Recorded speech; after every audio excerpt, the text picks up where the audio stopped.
Hello, Bachcho. Let's read the question.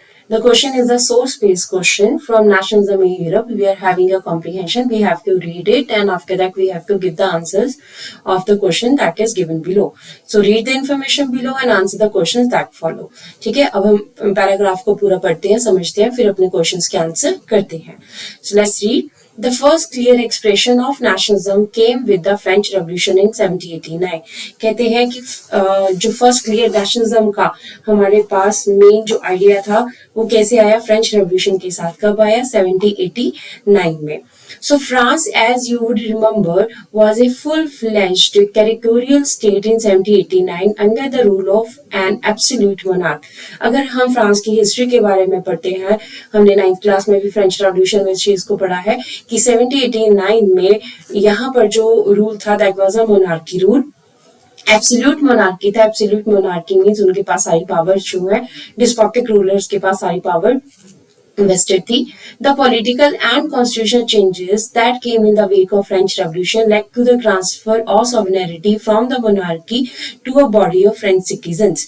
अब क्या हुआ? पॉलिटिकल और जो कॉन्स्टिट्यूशनल चेंजेस आए फ्रेंच रेवोल्यूशन की वजह से, उसमें क्या हुआ कि जो सॉवरेनिटी है, जो पावर है, रूल करने की जो पावर है, वो मोनार्की से कहाँ आ गई? अब कुछ फ्रेंच सिटीजन्स के पास आ गई ये power. So the revolution proclaim that it was the people who would henceforth constitute the nation and shape its destiny. अब जब फ्रेंच रेवोल्यूशन हमारे पास ओवर हुआ तो यहाँ पे क्या हमारे पास रिजल्ट आया? रिजल्ट ये आया कि जो लोग हैं ये क्या कर सकते हैं? अपने नेशन को बना सकते हैं और अपनी डेस्टिनी, अपना नसीब, अपनी किस्मत जो है वो खुद बना सकते हैं. तो 1789 का जो फ्रेंच रेवोल्यूशन था, it was a miracle and it was also inspired the other countries also.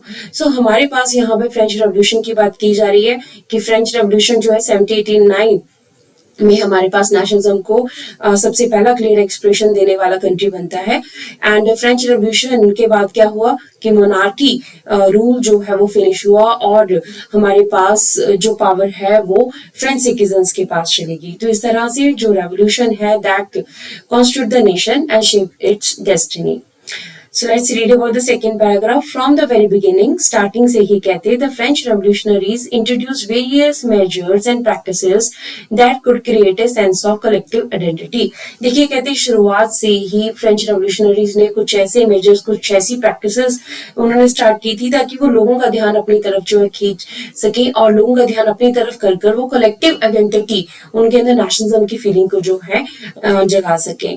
So among the French people, the ideas of la patrie, the fatherland and the citoyen, the citizen, emphasize the notion of a united community enjoying equal rights under constitution. अब देखिए French revolutionaries ने जब अपना nationalism का idea spread करना शुरू किया, उन्होंने कुछ सिंबल्स यूज करने शुरू किए, कुछ चीजें ऐसी की जिससे लोग उनकी तरफ इन्फ्लुएंस हो सके.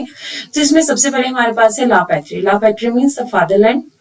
उनका कहना था कि ये जो लैंड है ये इनको इनके फोरफादर से मिली हुई है, तो that's why they are having their right on this land. उनका इस लैंड के ऊपर पूरा राइट है. एंड ले सिटीजन यानी कि द सिटीजन, मतलब यहाँ पे अब सारे लोग क्या हैं, हम अपना नेशन बनाएंगे तो हम सब सिटीजन हैं, सब इक्वल है. कोई first state, second state, third state का नहीं है. कोई जो है यहाँ पर कुछ खास प्रिविलेजेस वाले लोग नहीं होंगे. सब इक्वल कॉन्स्टिट्यूशन के अंडर जो है इक्वल राइट्स को एंजॉय करेंगे. So new French flag, the tricolour flag जो नया जो फ्रेंच फ्लैग था उसको इंट्रोड्यूस किया गया, was chosen to replace the former royal standard के फ्लैग को रिप्लेस करने के लिए फ्रेंच फ्लैग को चूज किया गया blue, white and red colour के. The state general was elected by the body of active citizens. अब क्या हुआ कि स्टेट जनरल जो कि पहले first state, second state, third state, तीनों स्टेट्स के लोग वहां पे होते थे. अब यहाँ पर जो है वो एक इलेक्टेड बॉडी थी जिसमें एक्टिव सिटीजन्स थे. अब एक्टिव सिटीजन्स हमारे पास वो लोग हैं जो वोट दे रहे हैं. And renamed the National assembly. अब क्या हुआ, यही हमारे पास जो एक्टिव सिटीजन्स की बॉडी थी, जो स्टेट जनरल का एक नया नाम दे दिया गया, उसको नामकरण किया गया उसका नेशनल असेंबली. न्यू हाइम्स वर कंपोज, नए हाइम्स कंपोज किए गए, जैसे हम कहते हैं कि जो फ्रांस का नेशनल एंथम है मर्सिलेस, वो भी इसी टाइम के ऊपर जो है कंपोज किया गया था। ओथ ली गई, कैनिस्कोट ओथ, आपने फ्रेंच रेवोल्यूशन में पढ़ा, कैनिसोट जो है कोट ओथ ली गई थी। एंड मार्टियर्स कमेमोरेटेड, और जो शहीदी जिनको मिली थी, जो लोग देश को अपना जीवन समर्पित कर गए थे, उन सबको याद किया गया, all in the name of nation, और सबको जो है कलेक्टिवली नेशनलिज्म के साथ कंबाइन किया गया। अब क्या हुआ, centralised administrative system was put in place and it formulated uniform laws for all citizen within its territory. अब क्या हुआ, एक सेंट्रलाइज्ड एडमिनिस्ट्रेटिव सिस्टम चलाया गया जिसमें यूनिफॉर्म लॉज हुए, सब लोगों के लिए एक जैसे बराबर लॉज जो है वो बनाए गए। इंटरनल कस्टम ड्यूटीज ड्यूज जो है वो सब अबॉलिश किए गए। यूनिफॉर्म सिस्टम वेट का यूनिफॉर्म सिस्टम जो है वो स्टार्ट किया गया। नए मेजर्स जो है वो सारी चीजें इन सबको अडॉप्ट किया गया। रीजनल डायलेक्ट्स जो है वो डिस्कस, मतलब अलग अलग लोग जो अलग अलग लैंग्वेजेस बोलते हैं उसको डिस्कस करके फ्रांस के लोगों ने फ्रेंच को जो है वो मेन अपनी लैंग्वेज बनाया और वही लिखी और बोली जाने लगी पेरिस में, और ये कॉमन लैंग्वेज के रूप में हमारे पास, कॉमन लैंग्वेज जो है नेशन के रूप में हमारे पास आए। तो ओवरऑल हमने इस पैराग्राफ में फ्रेंच रेवोल्यूशन और उसके लेगेसी के बारे में पढ़ा है, और जो एफर्ट्स रेवोल्यूशनरीज ने लिए उनके बारे में पढ़ा है। So let's read about the question. The question says, in the wake of French Revolution, what are the consequences of political and constitutional changes? French revolution की अगर हम बात करें तो हमें पॉलिटिकल और कॉन्स्टिट्यूशनल चेंजेस बताने हैं उस टाइम के ऊपर क्या हुए। वी आर हैविंग 4 ऑप्शंस, तो हम ऑप्शन ए देखते हैं, transfer of sovereignty from a body of French citizens to the monarchy. मतलब जो पावर ऑफ रूल है ये ट्रांसफर कर दी गई फ्रेंच सिटीजन से मोनार्की की तरफ। देखिए हमने यहाँ पर बहुत क्लियरली जो है फर्स्ट पैराग्राफ में पढ़ा था कि फ्रेंच रेवोल्यूशन जो है led to the transfer of sovereignty from the monarchy to a body of French citizen. ठीक है, इसका मतलब मोनार्की से पावर ले ली गई थी, ये नहीं कि मोनार्की को दे दी गई, तो दिस इज रॉन्ग। सेकंड कहा जा रहा है कि transfer of sovereignty from the monarchy to a body of French citizens. ये अभी हमने जस्ट रीड किया कि फ्रेंच सिटीजन्स को सारी पावर मिली थी, मोनार्की से पावर लेकर फ्रेंच सिटीजन को दे दी गई थी। तो ये हमारे अकॉर्डिंग जो है राइट आंसर है। पर सी ऑप्शन अगर हम देखें तो transfer of sovereignty from monarchy to the French government, तो फ्रेंच गवर्नमेंट और मोनार्की उस टाइम के ऊपर एक ही थे, कोई अलग अलग नहीं था, सो इसलिए ये भी हमारे पास रॉन्ग है।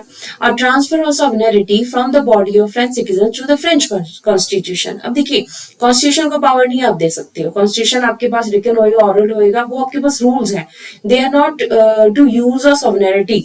ठीक है, तो हमारे पास ये ऑप्शन भी जो है दैट इज ऑल्सो इनकरेक्ट। तो हमारे पास जो राइट आंसर है that is transfer of sovereignty from monarchy to the body of French citizen. So answer हमारे पास बी है। अगर हम इसको एक्सप्लेन करें तो it means the power to rule will change, it will be taken up by the National Assembly a body of French citizen. ठीक है, इसमें क्या हुआ कि नेशनल असेंबली जो कि फ्रेंच सिटीजन की जो एक बॉडी थी, उन्होंने मोनार्की रूल खत्म कर कर यहाँ पर क्या बनाया, अपना गवर्नमेंट जो है वो बनाई, रिपब्लिक बनाया फ्रांस को।